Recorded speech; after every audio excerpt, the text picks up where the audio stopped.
The morning sun had not yet cleared the ridge behind the Harlan spread when Judd Harlan stopped sorting through the tack laid across the corral fence and looked at her directly for the first time. "This work isn't easy," he said. "Not one bit of it. Have you thought this through?" Eliza Marsh kept her hands folded in front of her apron, her chin level, her eyes steady on his. "I can do it." Judd studied her a moment longer, the kind of look a man gives a fence post before he decides whether it'll hold weight. "It's not as simple as cooking in a kitchen." "I know that," Eliza said, "and I'll do my part well."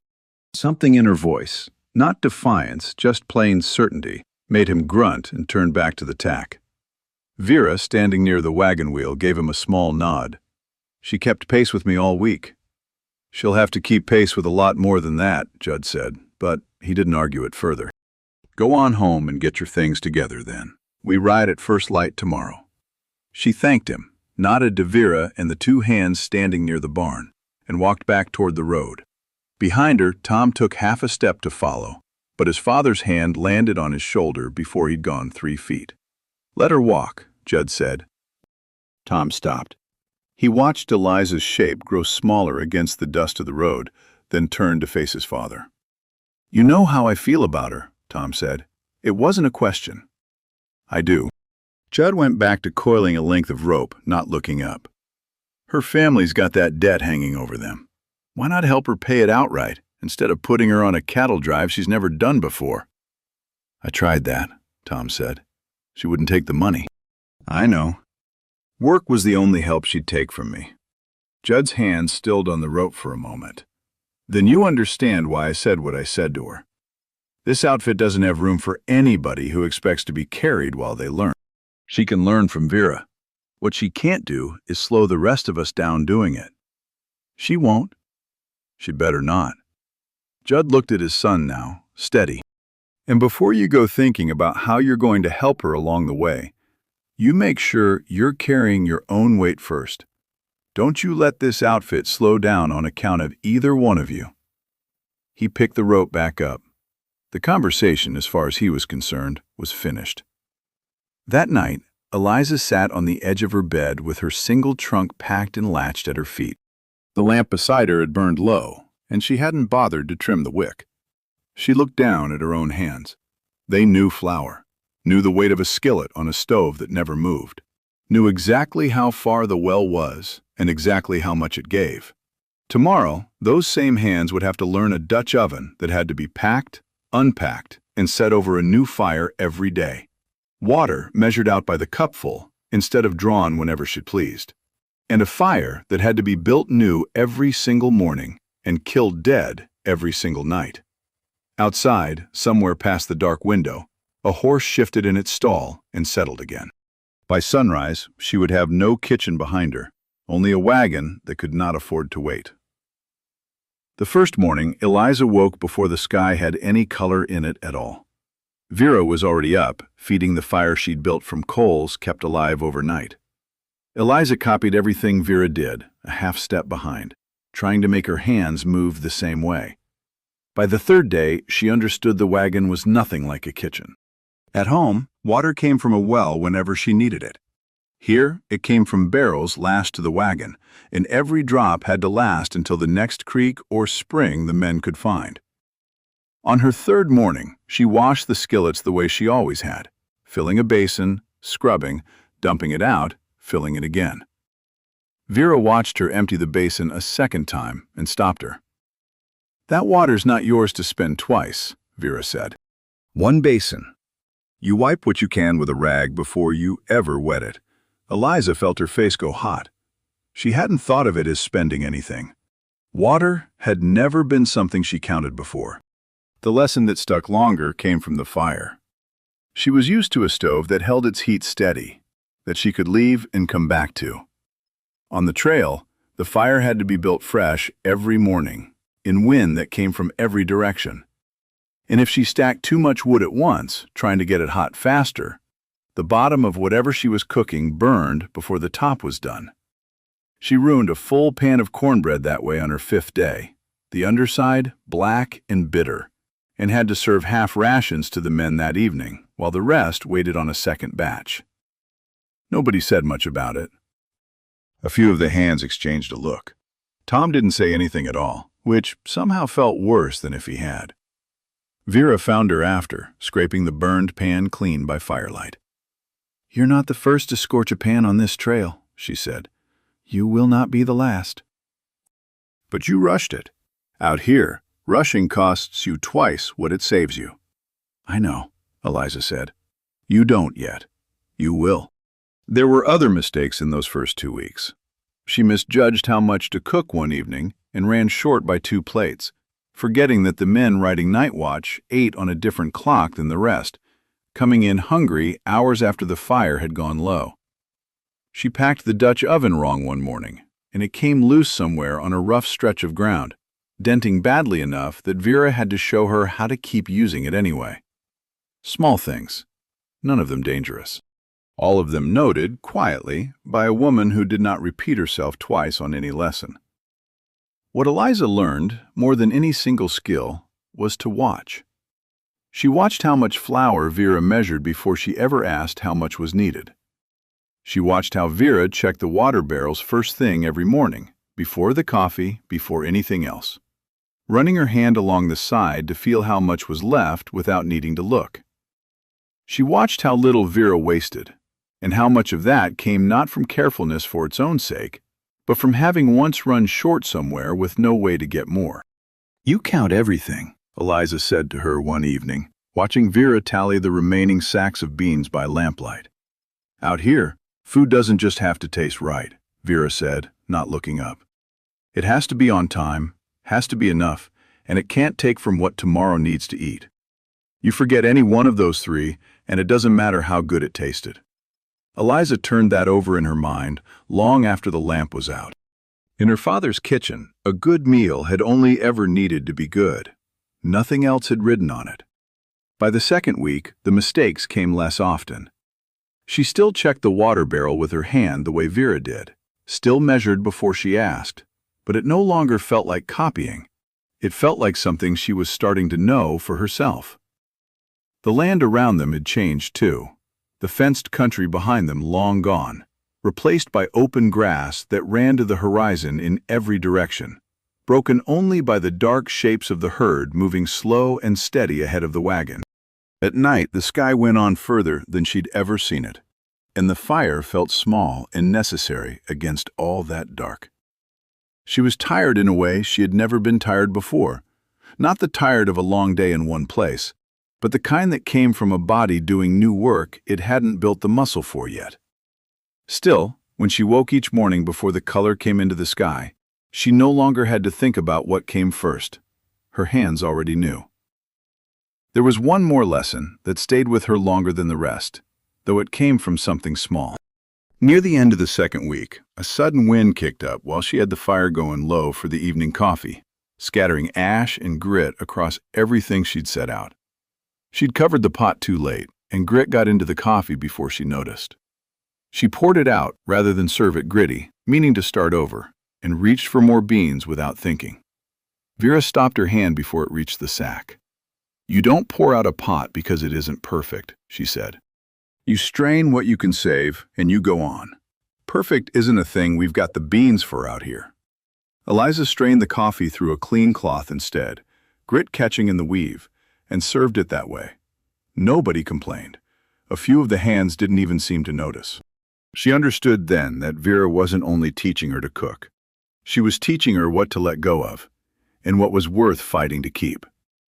It was a smaller thing than the water, smaller than the fire, but it sat with her the same way. She began to notice how often the choice in the trail wasn't between doing something well and doing it poorly, but between doing something imperfectly and not doing it at all. By the third week, no one watched Eliza the way they had at the start. The hands took their plates from her without comment, the way they took them from Vera. And that, more than anything, told her she had earned something. Judd still said little to her directly. He checked the wagon most mornings the way he checked everything else on the drive. The horses, the wheels, the state of the herd. A quick look, nothing wasted. A few times, she caught him watching her work the fire or portion out the coffee, and he'd move on without a word.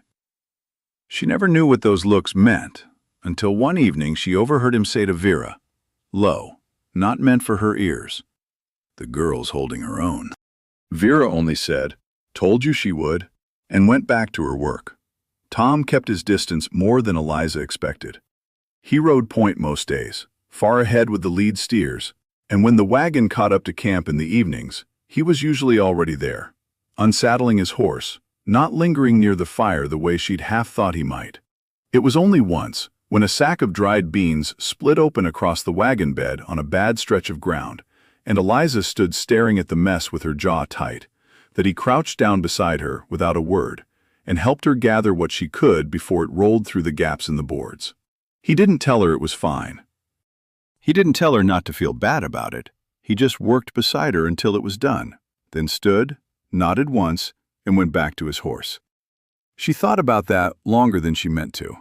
There was a night, around the middle of that third week, when one of the older hands, a quiet man named Purcell, who had said maybe a dozen words to her the whole trip, held out his plate for a second helping and said, without looking up, "Best coffee we've had since Texas." He walked off before she could answer. It wasn't much of a compliment as far as words went. From a man who rationed his talking the way Vera rationed water, it was more than she'd expected to get from anyone on this drive. Eliza noticed things about Vera, too, the longer they rode. Some evenings, once the fire was banked and the last plate scraped clean, Vera would sit with her wrist turned up in her lap, working it slowly with her other hand, saying nothing about it.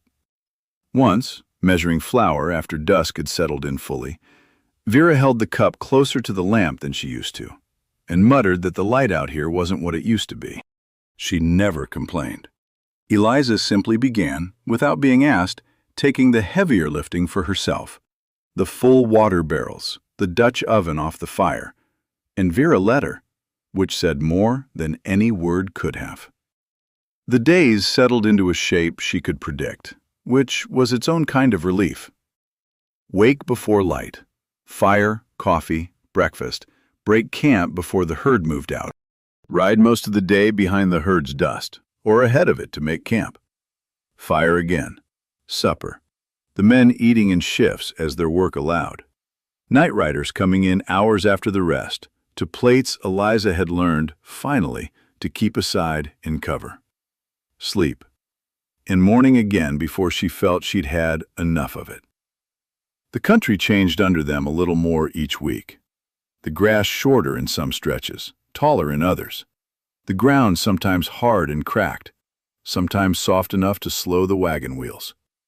Judd read all of it in ways Eliza didn't yet understand, adjusting their pace, choosing where to make camp, though he explained none of it unless someone asked. By the 6th week, even she had stopped counting the days by her mistakes. The drive itself had become the only clock that mattered. Sun up, the herd's pace, sundown. And she moved through it now the way Vera did, without having to think about each step before she took it. It was Judd who first said the word that would matter more than she knew. They'd stopped for the midday rest, the herd grazing loose across a wide stretch of grass, when he unfolded a worn, creased map across the tailgate of the wagon and studied it with the same flat attention he gave everything. Vera came to stand beside him. "Same crossing as last year?" Vera asked. "Same one on the map," Judd said. "Can't speak for what it looks like now. We haven't had rain worth mentioning in over a month, and neither has anyone we've passed." Vera didn't answer right away. "It held fine last spring." "Last spring wasn't this dry." Judd folded the map back up. "We'll know when we get there." He said it plainly, without alarm, and the men nearby didn't seem to think much of it. Dry stretches were part of any drive, and the map showed water ahead same as it had on every drive Judd remembered. Eliza noted it the way she noted most things now, without fully understanding why it caught in her mind the way it did. She went back to loading the wagon for the afternoon's ride, and by the time they moved out, she'd nearly forgotten it. 2 days after that, they'd stopped to refill the barrels at a spot the map called a spring. What they found was a shallow, muddy seep, barely enough to work with, and it had taken the better part of an afternoon to draw off what it gave, cloudy and slow through the cloth Eliza strained it with. They'd moved on, with the barrels only 2/3 full, Judd deciding not to lose another half day waiting on a trickle that wasn't getting any stronger. Nobody had said much about it at the time. There'd been water enough, by every reckoning anyone had made. The days that followed were dry and quiet, the sun harder than it had been, the grass under the herd's feet turning paler by the mile. Eliza kept the wagon running the way Vera had taught her. One basin, nothing wasted, water checked by hand every morning before anything else. It had become habit now, not a lesson she was still learning. It was 3 days later, running her palm along the inside of the water barrel the way she always did, that she felt how much lower it sat than she expected. She did not say anything about it that first evening. She checked it again the next morning to be sure it wasn't simply the wagon sitting at a different angle, or her own memory playing tricks after weeks of watching the same barrels. It wasn't either of those things. They had left the last watering point 2/3 full instead of full, and everyone, herself included, had gone on cooking and drinking as though the barrels held what they always did. 3 days of ordinary use against 2/3 of a supply had brought them here faster than anyone had reckoned.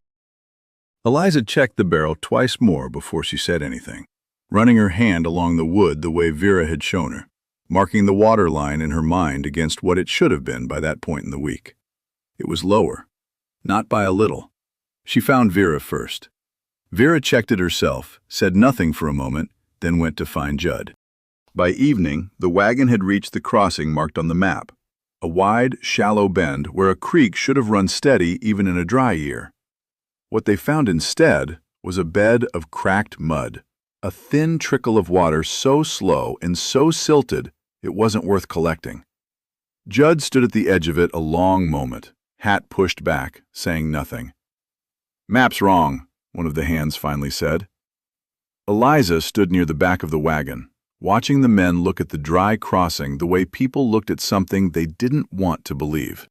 She thought of the water barrel she'd checked that morning, the level already lower than it should have been for how far they still had to go. Nobody had asked her yet what that meant.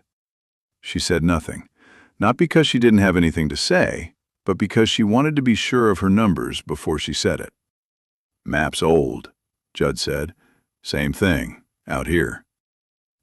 He turned from the creek bed before the words had even settled, already calling to the men holding the herd back. "Keep them off the creek bed. There's nothing here for 'em, and no sense letting them find that out the hard way." He found Tom next. "Take 2 men and ride till you lose the light. Anything green, anything soft underfoot, anything with tracks headed toward it. I want to know before dark. We camp here only if you come back with nothing." Tom was mounted and gone within minutes, 2 of the hands riding with him. The rest of the outfit held the herd on what dry grass there was, keeping them calm, keeping them off the mud that promised nothing. That evening, while the light was still going, Eliza sat with Vera by the wagon, the 2 of them going through what remained in the barrels, not just water for cooking, but what the horses pulling the wagon would need, what the saddle horses would need, what 13 people drinking through a hot, dry stretch would need before they reached whatever came next. "How far to the next water on the map?" Eliza asked. 2 days, maybe 3, if it hasn't gone the same way as this one, Vera said. Eliza did the sums in her head the way she'd learned to do them over the past weeks. Not exact, but close enough to be useful. What they had would not carry everyone through 3 dry days on top of cooking meals the way she'd been cooking them, especially starting 2/3 full instead of whole. "Then I stopped boiling anything," Eliza said, half to herself. "No beans, nothing that needs a pot of water it doesn't get back. Biscuits instead of boiled grain, mixed with only what water they need and baked fast. Whatever meat we've got, we roast it dry over the fire instead of stewing it." Vera looked at her for a moment. "That'll hold the people and the horses pulling this wagon a good while longer. Won't do a thing for the herd." "I know," Eliza said. "I wasn't thinking it would." She wasn't.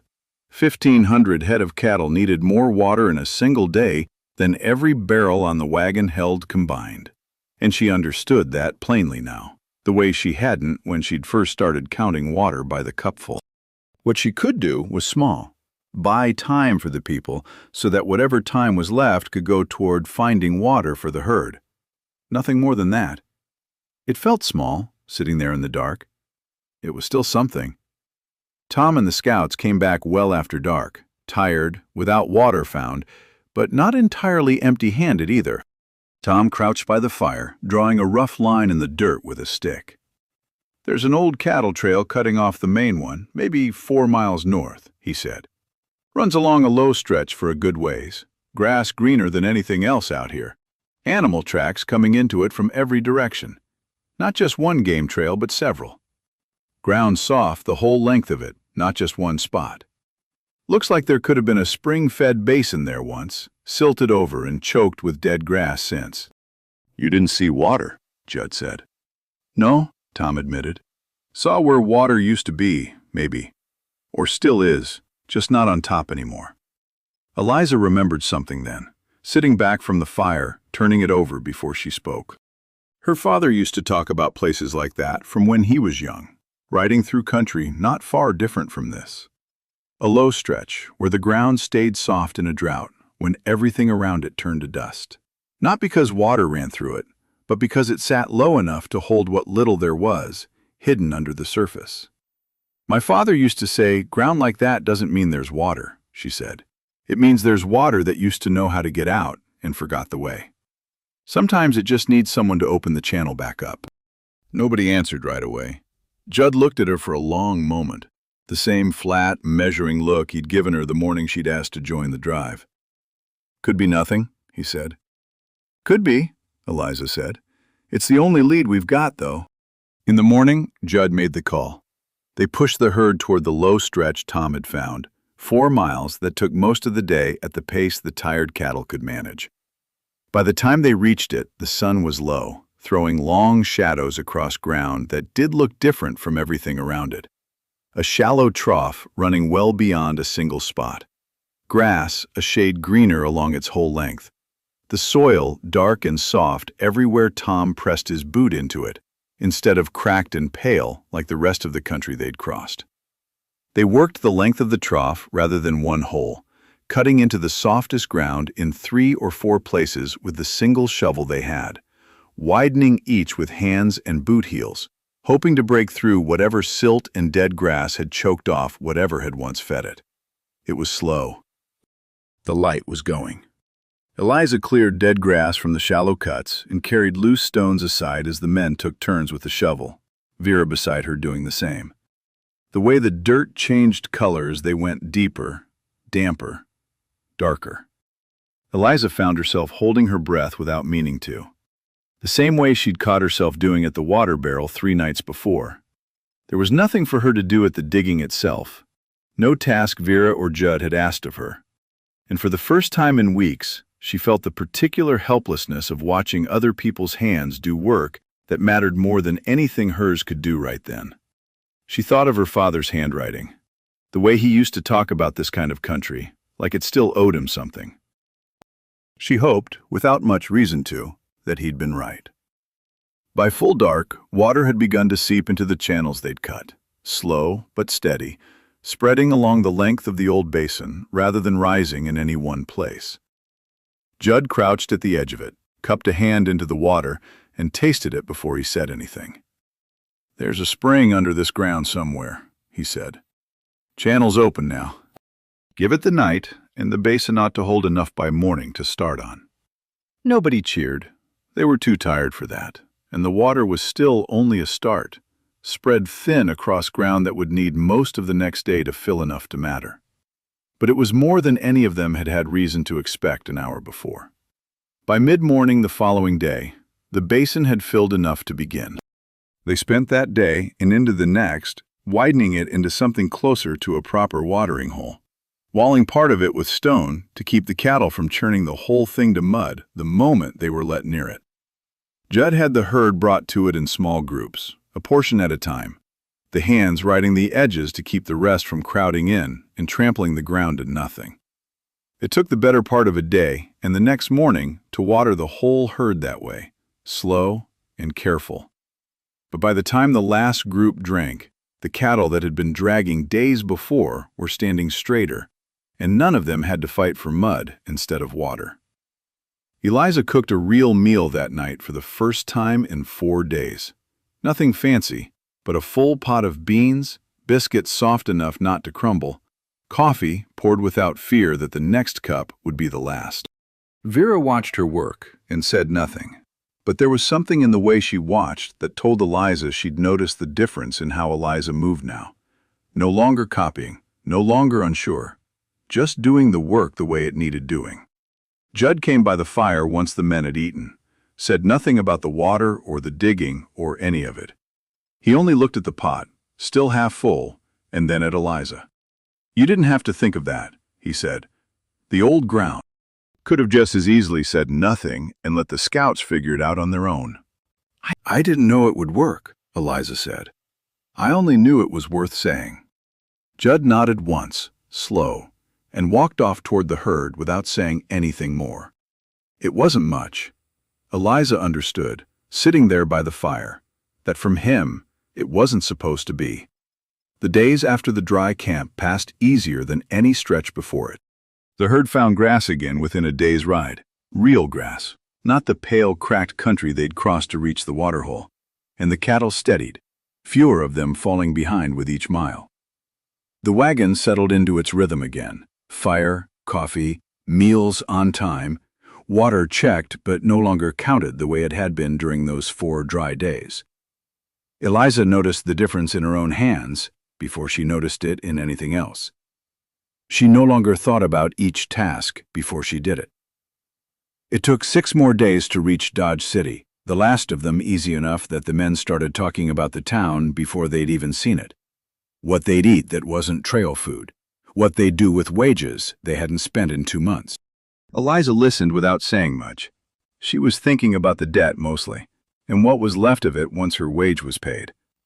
On the last night before the town, Vera sat beside her at the fire longer than usual after the men had turned in.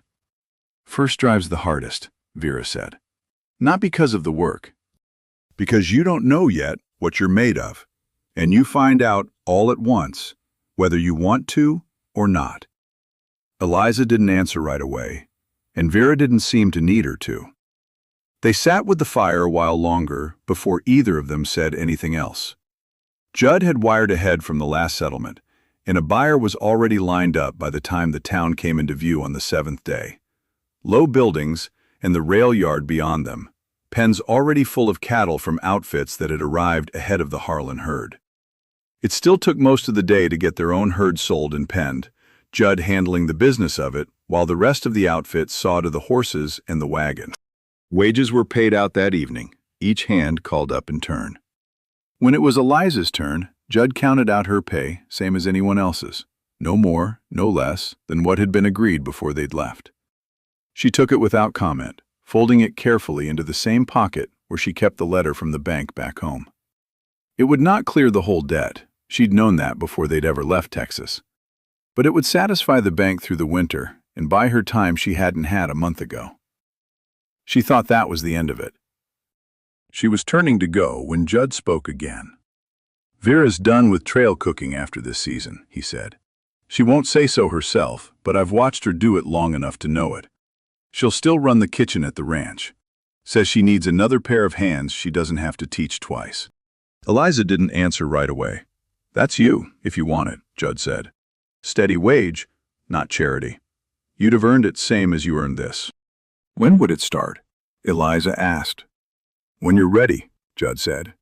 She looked past him, toward the pens where Tom stood with the horses, not close enough to have heard the conversation, though the way he wasn't looking over told her he already knew what Judd had come to say. He didn't come toward her. He didn't need to. Eliza folded the offer over in her mind the same way she'd learned to fold everything else out here, slowly, checking it from more than one side before she trusted it. "I'll take it," she said. Judd nodded, same as he had at the waterhole, and walked off toward the pens without another word. It wasn't a large moment. Eliza understood by now that it wasn't meant to be. She looked over at Tom once more before she turned to help Vera with the wagon. He was still standing by the horses, and this time he looked back. Neither of them said anything. Neither of them needed to. Not yet. The first full pot she'd ever cooked out here had seemed to her like proof there was plenty.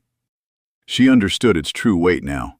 Every cup taken from a barrel, every meal still owed to tomorrow, every person trusting her to have counted right.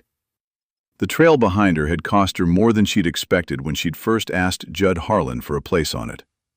It had also given her something she hadn't thought to ask for: a kitchen that would keep moving, in its own way, long after this drive was over.